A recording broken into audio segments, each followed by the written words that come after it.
Hello and welcome back to my blog series, Chemistry with Kimberly. This is the Biochemistry video series. So I want to state from the onset that the purpose of my creating these videos wasn't to provide an extensive review of biochemistry. If you do any Google search, you'll find that there are any number of websites that can provide lecture notes, lots of other videos and tools that will help you. My primary goal was to introduce first and foremost the concept of active learning, where I give you an outline of what you need to know to master some material, and then you take that information, you go back to the primary literature on your own, you take your own notes, and so not only do I think that makes the learning process more interesting, I think it makes you better able to retain the material if you're actively involved in the learning process. Secondly, I'd like to help students with test taking. Anyone that's planning to take an exam like the MCAT knows that it requires a special type of skill, and so what I also want to introduce or show my listeners is that test taking, like any other skill, can be developed, but it's just a matter of getting practice, and so that's why I introduced the questions.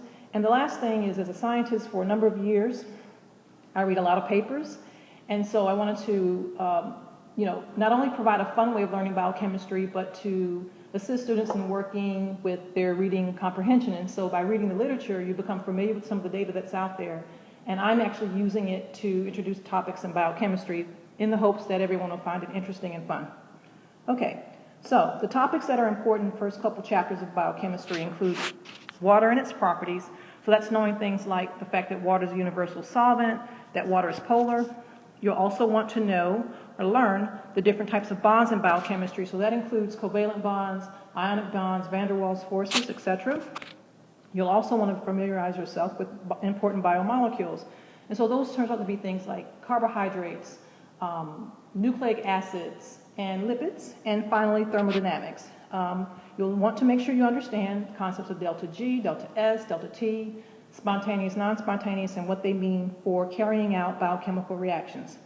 Okay, so with that outline, let's go to the answers, to a more in-depth answers to the questions that were provided in the previous lecture.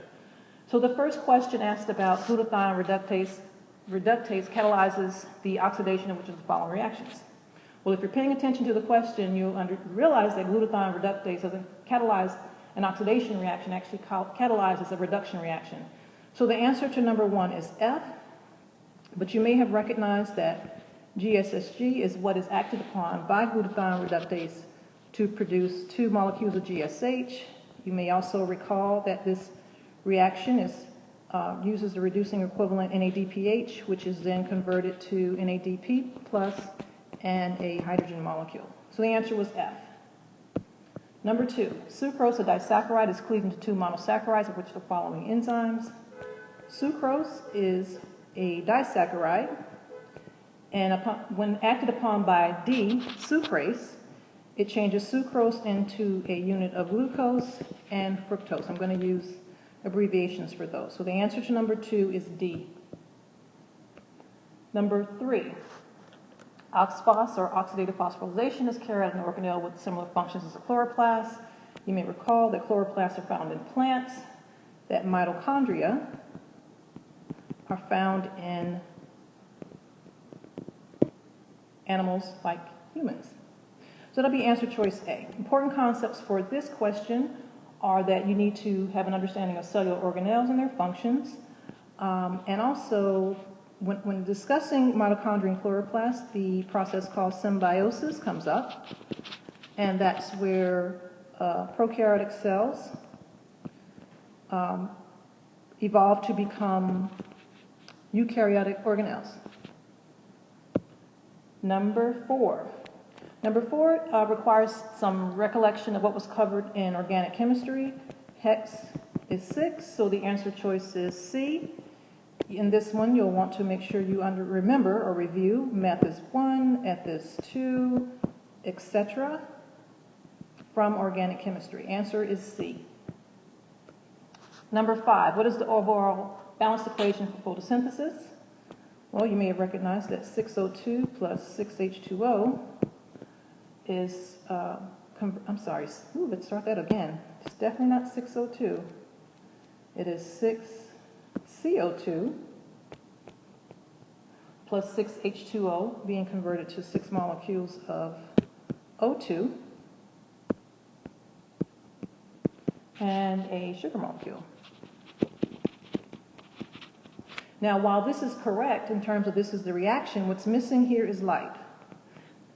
And so the answer is actually F, none of the above, because none of the reactions have light, which is required by plants to convert CO2 to water.